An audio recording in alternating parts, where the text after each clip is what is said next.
The former vice president has been known for a long time for his very physical style of retail politics. There are photos and videos going back decades showing him embracing constituents, hugging people on the campaign trail, occasionally kissing female supporters, even on the lips sometimes. So we know that Joe Biden has this style, and it's been part of his persona for many years. It's one of the reasons he's beloved.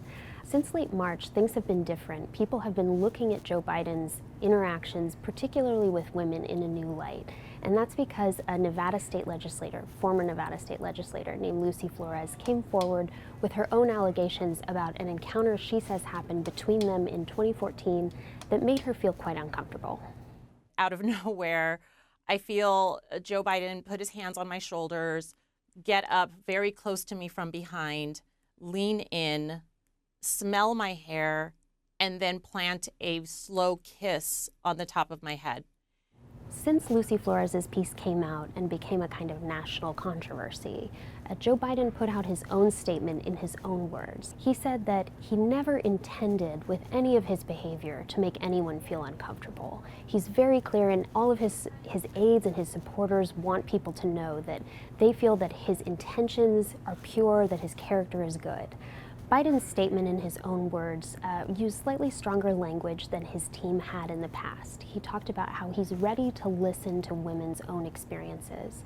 And that's an interesting thing from the vice president. He's not quite acknowledging that what Lucy Flores said is correct, or that the perceptions of his behavior by people who are more critical are correct, but he is saying that there's room for them to give their stories and that he's ready to listen to them. The Me Too movement began about 9 or 10 months after Joe Biden stopped being vice president. And so his behavior has been out of the spotlight for quite some time. And now that he's teasing a presidential bid, we're looking at his behavior in a new way.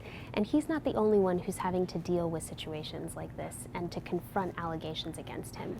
There are several other presidential candidates, Kirsten Gillibrand, Bernie Sanders, Kamala Harris, who have been told that their staffers may have mistreated people in the past. And so they are having to also confront those allegations and make sure that female voters trust their response, that they're able to respond to them in the right way. And they do want to say that they believe women, and they do want to appear credible on this issue. We take these kinds of allegations very seriously.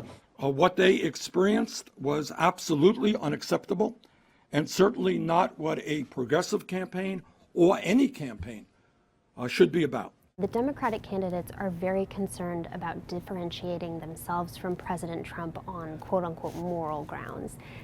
President Trump has been accused by many women of sexual harassment, of unwanted touching. He has denied all of those allegations, but they have put a kind of cloud over his presidency and have made Me Too advocates in particular very critical of him.